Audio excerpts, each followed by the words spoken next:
السلام علیکم دوستو نواب راز سعید خان چھتاری 1940 کی دہائی میں اتر پردیش کے گورنر تھے۔ انگریز حکومت نے انہیں یہ اہم عہدہ اس لیے عطا کیا تھا کہ وہ مسلم لیگ اور کانگریس کی سیاست سے لا تعلق رہ کر انگریزوں کی وفاداری کا دم بھرتے تھے اور ان کے نہایت بے خواہ تھے۔ لہٰذا علی گڑھ کا جو بھی نیا کلیکٹر آتا وہ نواب صاحب سے برابر ملتا رہتا اور کبھی کبھی آگرہ کا کمشنر بھی ملتا تھا۔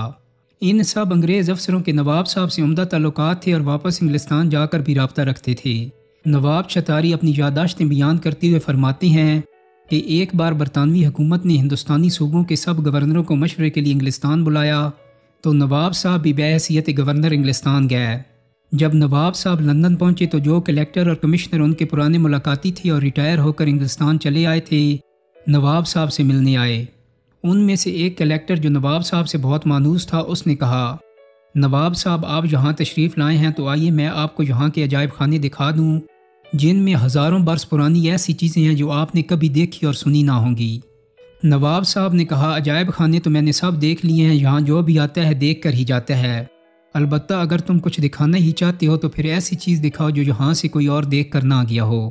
انگریز کلیکٹر نے کہا، نواب صاحب ایسی کون سی چیز ہو سکتی ہے جسے کوئی اور دیکھ کر نہ گیا ہو، میں سوچ کر پھر بتاؤں گا۔ 2 روز بعد وہ آیا اور اس نے کہا کہ نواب صاحب میں نے سوچ لیا اور معلومات بھی حاصل کر لیں، میں اب آپ کو ایسی چیز دکھاؤں گا جو اور کوئی یہاں سے دیکھ کر نہیں گیا۔ اس پر نواب صاحب خوش ہو گئے اور کہا، بس ٹھیک ہے۔ انگریز کلیکٹر نے نواب صاحب سے پاسپورٹ مانگا اور کہا کہ وہ جگہ دیکھنے کے لیے حکومت برطانیہ سے اجازت لینی ہوتی ہے، اس لیے پاسپورٹ کی بھی ضرورت ہوگی۔ 2 روز بعد وہ انگریز کلیکٹر نواب صاحب کا اور اپنا تحریری اجازت نامہ لے کر آیا اور کہا، ہم کل صبح چلیں گے لیکن میری موٹر میں، سرکاری موٹر لے جانے کی اجازت نہیں ہے۔ اگلی صبح نواب صاحب اور وہ انگریز منزل کی طرف روانہ ہوئے۔ شہر سے باہر نکل کر بائیں طرف جنگل شروع ہوا۔ جنگل میں ایک پتلی سی سڑک تھی، جوں جوں چلتے گئے جنگل گھنا ہوتا گیا۔ سڑک کی دونوں جانب نہ کوئی پیدل چلتا نظر آیا نہ کوئی ٹریفک، کسی طرح کی آمد و رفت کا سلسلہ نہیں تھا۔ نواب صاحب حیران بیٹھے ادھر ادھر دیکھ رہے تھے۔ چلتے چلتے کوئی آدھا گھنٹہ گزرا تو نواب صاحب نے دریافت کیا، کیا دکھانے لے جا رہے ہو؟ کوئی جنگلی جانور ہے یا کوئی تالاب جس میں خاص قسم کے جانور ہیں؟ اس طرف آبادی ہے نہ آمد و رفت، ابھی اور کتنا فاصلہ چلنا ہے؟ انگریز نے کہا، بس تھوڑی دیر بعد وہ جگہ آئے گی۔ تھوڑی دیر بعد ایک بہت بڑا دروازہ سامنے نظر آیا جو ایک بڑی عمارت کے مین گیٹ کی طرح تھا۔ اس میں آگے اور پیچھے دروازے تھے اور دونوں طرف فوجی پہرا تھا۔ انگریز کلیکٹر نے موٹر سے اتر کر پاسپورٹ اور تحریری اجازت نامے دکھائے۔ انہوں نے وہ رکھ لیے اور اندر آنے کی اجازت دے دی اور حکم دیا کہ اپنی موٹر وہیں چھوڑ دیں اور اندر جو فوجی موٹریں کھڑی ہیں ان میں سے کوئی لے لیجئے۔ نواب صاحب اور انگریز کلیکٹر ان پہراداروں کی دی ہوئی موٹر میں بیٹھ گئے اور اس پتلی سڑک پر آگے چلتے گئے۔ نواب صاحب نے دیکھا کہ یہ دروازہ کسی عمارت کا نہیں تھا اور اس کی دونوں طرف دیواروں کے بجائے بہت گھنی جھاڑیاں اور کانٹے دار درخت تھے جن میں سے کسی کا گزرنا ممکن نہ تھا۔ موٹر چلتی رہی مگر گھنے جنگل اور کانٹے دار جھاڑیوں اور درختوں کی دیوار کے سوا اور کچھ نظر نہیں آتا تھا۔ نواب صاحب نے گھبرا کر پوچھا، کب وہاں پہنچیں گے؟ انگریز نے کہا، بس منزل آنے والی ہے۔ دور ایک اور سرخ پتھر کی بڑی سی عمارت نظر آئی۔ عمارت سے تھوڑے فاصلے پر انہوں نے موٹر چھوڑ دی اور پیدل عمارت کی طرف بڑھے تو انگریز کلیکٹر نے نواب صاحب سے کہا، اس عمارت میں جب داخل ہوں گے تو ہر چیز دیکھیے سنیے مگر آپ کسی سے کسی قسم کا کوئی سوال نہیں کریں گے۔ آپ یہاں صرف کچھ دیکھنے آئے ہیں، بولنے کی یا سوال کرنے کی بالکل اجازت نہیں ہے، بالکل خاموش رہنا ہے۔ آپ کو جو کچھ دریافت کرنا ہو وہ مجھ سے بعد میں پوچھ لیجئے گا۔ نواب صاحب نے کہا، اچھا ٹھیک ہے۔ عمارت کے شروع میں وسیع دالان تھا اور اس کے پیچھے متعدد کمرے تھے۔ دالان میں داخل ہوئے تو ایک نوجوان باریش عربی کپڑے پہنے سر پر عربی رومال لپیٹے ایک کمرے سے نکلا۔ دوسرے کمرے سے ایسے ہی 2 نوجوان اور نکلے۔ پہلے نے عربی لہجے میں کہا، السلام علیکم۔ دوسروں نے جواب دیا، وعلیکم السلام، کیا حال ہے؟ نواب صاحب حیران رہ گئے۔ جب لڑکے ان کے قریب سے گزرے تو نواب صاحب نے کچھ دریافت کرنا چاہا مگر کلیکٹر نے فوراً اشارے سے منع کر دیا۔ پھر کلیکٹر نے انہیں ایک کمرے کے دروازے پر لے جا کر کھڑا کیا۔ دیکھا کہ اندر مسجد جیسا فرش بچھا ہے اور اس پر عربی لباس میں متعدد طلباء بیٹھی ہیں اور ان کے سامنے ان کے استاد بالکل اسی طرح بیٹھے سبق پڑھا رہے ہیں جیسے اسلامی مدارس میں استاد پڑھاتے ہیں۔ طلباء عربی میں اور کبھی انگریزی میں استاد سے سوال بھی کرتے تھے۔ انگریز کلیکٹر نے نواب صاحب کو سب کمرے دکھائے اور ہر کمرے میں جو تعلیم دی جا رہی تھی وہ بھی بتائی۔ نواب صاحب نے دیکھا کہ کسی کمرے میں قرآن مجید پڑھایا جا رہا ہے، کہیں قرأت سکھائی جا رہی ہے، کہیں معنی و تفسیر کا درس ہو رہا ہے تو کہیں احادیث پڑھائی جا رہی ہیں، کسی جگہ بخاری شریف کا درس ہو رہا ہے تو کہیں مسلم شریف کا، کہیں مسئلے مسائل سکھائے جا رہے ہیں اور کہیں اصطلاحات کی وضاحت اور کہیں مناظرہ ہو رہا ہے۔ ایک کمرے میں مسلمانوں اور مسیحیوں کے درمیان مناظرہ ہو رہا ہے، ایک اور کمرے میں فقہی مسائل پر بات ہو رہی ہے، سب سے بڑے کمرے میں قرآن کا ترجمہ کرنا مختلف زبانوں میں سکھایا جا رہا ہے۔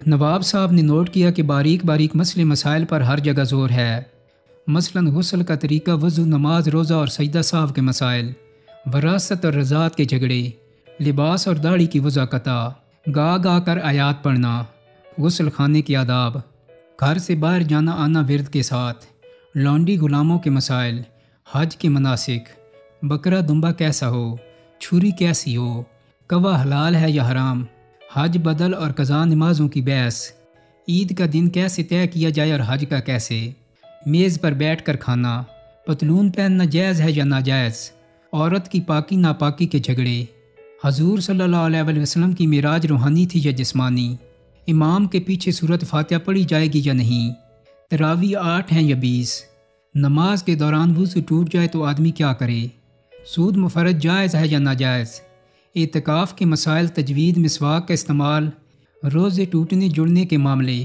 عورت برقع پہنے یا چادر اوڑھے، اونٹ پر بہن بھائی بیٹھیں تو آگے بہن ہو یا بھائی، وظیفے کون سے پڑھے جائیں وغیرہ وغیرہ۔ ایک استاد نے پہلے عربی پھر انگریزی اور آخر میں نہایت شستہ اردو میں سوال کیا، جماعت اب یہ بتائیے کہ جادو، نظر بند، تعویذ، گنڈا، اعصاب کا سایہ برحق ہے یا نہیں۔ 35-40 طلباء کی یہ جماعت بیک آواز پہلے انگریزی میں بولی ٹرو ٹرو، پھر عربی میں جواب دیا سہ، پھر اردو میں برحق برحق۔ استاد بولے، جادو، نظر بند، تعویذ، اسیب، وظیفے، ورد، استخارے، ہاتھ کی لکیروں، مقدر اور نصیب میں مسلمانوں کا ایمان پکا کر دو۔ یہ سب کچھ دیکھ کر نواب صاحب بہت حیران ہوئے۔ ان کا جی چاہتا تھا کہ ایک آدھ کوئی سوال کریں، مگر کلیکٹر ان کو اشارے سے روک دیتا تھا۔ یہ سب کچھ دیکھ کر جب واپس ہوئے تو نواب صاحب نے انگریز کلیکٹر سے پوچھا، اتنا بڑا دینی مدرسہ جس میں اسلام کے ہر پہلو کی اس قدر عمدہ تعلیم دی جا رہی ہے اور باریک سے باریک باتیں سکھائی جا رہی ہیں، آخر یہ مسلمان طلباء کو اس طرح علیحدہ کیوں بند رکھا ہے؟ اتنے عظیم دینی مدرسہ کو آپ نے چھپا کر کیوں رکھا ہے؟ کلیکٹر نے بتایا، ان سب میں کوئی مسلمان نہیں، یہ سب عیسائی ہیں۔ نواب صاحب کو مزید حیرت ہوئی اور انہوں نے اس کی وجہ دریافت کی تو کلیکٹر نے بتایا، تعلیم مکمل ہونے کے بعد انہیں مسلمان ممالک خصوصاً مشرق وسطیٰ، ترکی، ایران اور ہندوستان بھیج دیا جاتا ہے۔ وہاں پہنچ کر یہ لوگ کسی بڑی شہر کی کسی بڑی مسجد میں جا کر نماز میں شریک ہوتے ہیں اور نمازیوں سے کہتے ہیں کہ وہ یورپی مسلمان ہیں۔ انہوں نے مصر میں جامع الازہر میں تعلیم پائی ہے اور مکمل عالم ہیں۔ یورپ میں اتنے اسلامی ادارے موجود نہیں جہاں وہ تعلیم دے سکیں اور نہ مسجدیں ہیں، اس لیے جلاوطنی اختیار کی ہے۔ وہ سر دست تنخواہ نہیں چاہتے، صرف کھانا، کپڑا اور سر چھپانے کی جگہ درکار ہے، اور وہ مسجد میں مؤذن یا پیش امام یا بچوں کے لیے قرآن مجید کے معلم کی حیثیت سے خدمات انجام دینے کے لیے تیار ہیں۔ اگر کوئی بڑا تعلیمی ادارہ ہو تو اس میں استاد کی حیثیت سے کام بھی کر سکتے ہیں۔ ان میں سے کسی کو مسجد یا مدرسہ میں رکھ لیا جاتا ہے تو مقامی لوگ بطور امتحان ان سے مسئلے مسائل بھی معلوم کرتے ہیں اور وہ کافی و شافی جواب دیتے ہیں۔ کچھ عرصے بعد جب کوئی اختلافی مسئلہ آتا ہے تو لوگ ان کے معتقد بن جاتے ہیں اور وہ اس اختلافی مسئلہ پر ان کی دو پارٹیاں یا فرقے بنا کر خوب اختلاف پیدا کرتی ہیں اور اس طرح مسلمانوں کو آپس میں لڑاتے ہیں۔ یعنی اس ادارے کا سب سے اولین مقصد یہ ہے کہ مسلمانوں کو باہم لڑاؤ۔ انگریز کلیکٹر نے نواب صاحب کو یہ کہہ کر حیران کر دیا کہ اس عظیم مدرسہ کا بنیادی ہدف یہ ہے کہ مسلمانوں کو روایات، نظری مسائل اور ذکر کے وظیفوں میں الجھا کر قرآن سے دور رکھا جائے، حضور صلی اللہ علیہ وآلہ وسلم کا درجہ جس طرح بھی ہو سکے گھٹایا جائے۔ کبھی یہ کہو کہ آپ صلی اللہ علیہ وآلہ وسلم نعوذ باللہ رجل مسحور یعنی جادو زدہ تھے، کبھی حدیثوں کے حوالے سے یہ کہو کہ آپ صلی اللہ علیہ وآلہ وسلم نے بچی سے نکاح فرمایا تھا، اور یہ کہ آپ ہر رات اپنی 11 بیویوں کے پاس جایا کرتے تھے۔ نواب چھتاری کو انگریز کلیکٹر نے یہ بھی بتایا کہ 1920 میں نبی پاک صلی اللہ علیہ وآلہ وسلم کی گستاخی پر کتاب راجپال سے اسی ادارے نے لکھوائی تھی، اور اس سے کئی برس پہلے مرزا غلام احمد قادیانی اور بہاءاللہ کو نبی بنا کر کھڑا کرنے والا بھی یہی ادارہ تھا، اور ان کتابوں کی بنیاد لندن کی اسی عمارت سے تیار ہو کر جاتی تھی۔ خبر ہے کہ سلیمان رشدی کی کتاب لکھوانے میں بھی انہی کا ہاتھ تھا۔ دوستو اسی سے ملحق واقعہ جناب حسین امیر فرہاد مدیر مونیما سوت الحق پشاور کو کویت میں پیش آیا۔ یہ 1979 کا واقعہ ہے۔ فرماتے ہیں ان دنوں میں کویت کی ایک کمپنی میں پبلک ریلیشن افسر تھا۔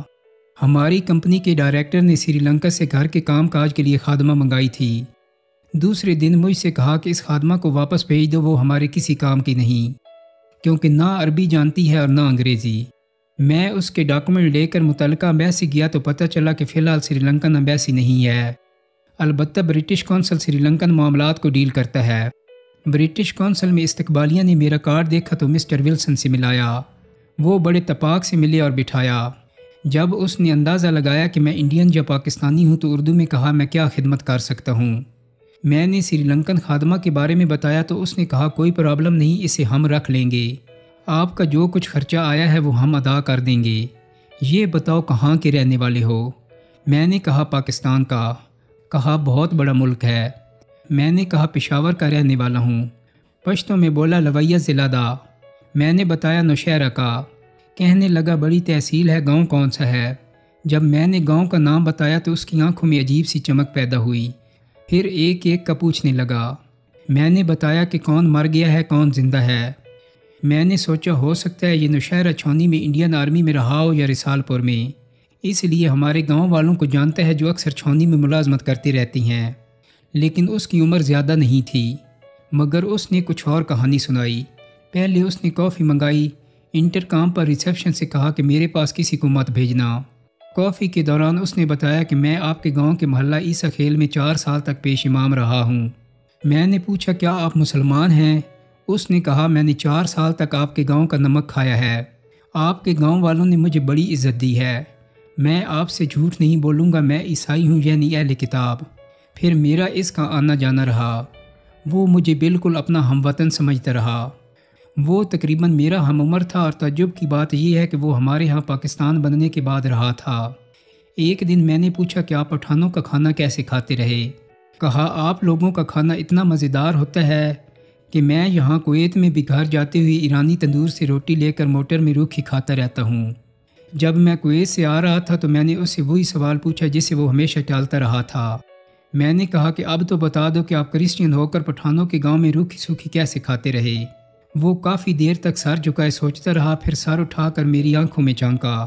کہنے لگا کہ اپنے ملک کے مفادات کی خاطر بعض اوقات بہت کچھ کرنا پڑتا ہے اور جوانی ہوتی ہی ہے ایڈونچر پسند۔ ہمارے ہاں لندن کے مضافات میں ایک مرکز ہے جہاں شکل و شبہ دیکھ کر ہمیں بیرونی مذاہب اور زبانوں کی تعلیم دی جاتی ہے۔ وہاں سے فارغ و تحصیل ہو کر ہمیں ان ملکوں میں بھیجا جاتا ہے۔ میری ماں اٹالین تھی اس لیے میرے بال کالے ہیں۔ مجھے آپ کے ہاں امام مسجد بنا کر بھیجا گیا تھا۔ بہرحال یہ قصہ پارینہ ہے، اب اس قسم کی ضرورت نہیں پڑتی۔ شاید آپ کو علم نہ ہو کہ افغانستان کا ملا شور بازار بھی اسی مرکز کا پروردہ تھا۔ گاؤں آ کر میں نے محلہ عیسیٰ خیل کے بزرگوں کو جب یہ واقعہ سنایا تو طالب گل نے کہا کہ مجھے شک تو پڑا تھا مگر سبھی کہہ رہے تھے کہ چترالی ہے، کیونکہ یہاں اکثر چترالی مولوی پیش امام ہے اور وہ گورے بھی ہیں بالکل انگریزوں کی طرح۔ طالب گل نے کہا کہ چلو بھائی اب 4 سال کی نمازیں لوٹائیں جو ہم نے انگریز کے پیچھے پڑھی ہیں، خانہ خراب ہو اس کا۔ حسین امیر لکھتے ہیں کہ جب میں نے راہ سعید خان چھتاری کا واقعہ پڑھا تو مجھے یقین ہو گیا کہ مسٹر ولسن ضرور اسی جنگل کی حویلی کے پروردہ تھے۔ دوستو امید کرتا ہوں کہ میری آج کی ویڈیو آپ کو پسند آئی ہوگی۔ اگر ویڈیو اچھی لگی ہے تو اس کو لائک اور شیئر کر دیں۔ میرے چینل کو سبسکرائب کرنے کے ساتھ ساتھ بیل آئیکن کو بھی کلک کر دیں تاکہ آپ کو میری آنے والی مزید ویڈیوز کے نوٹیفیکیشن ملتے رہیں۔ بہت جلدی ایک نئی ویڈیو کے ساتھ ملاقات ہوگی۔ اپنا بہت سارا خیال رکھیے گا۔ اللہ حافظ۔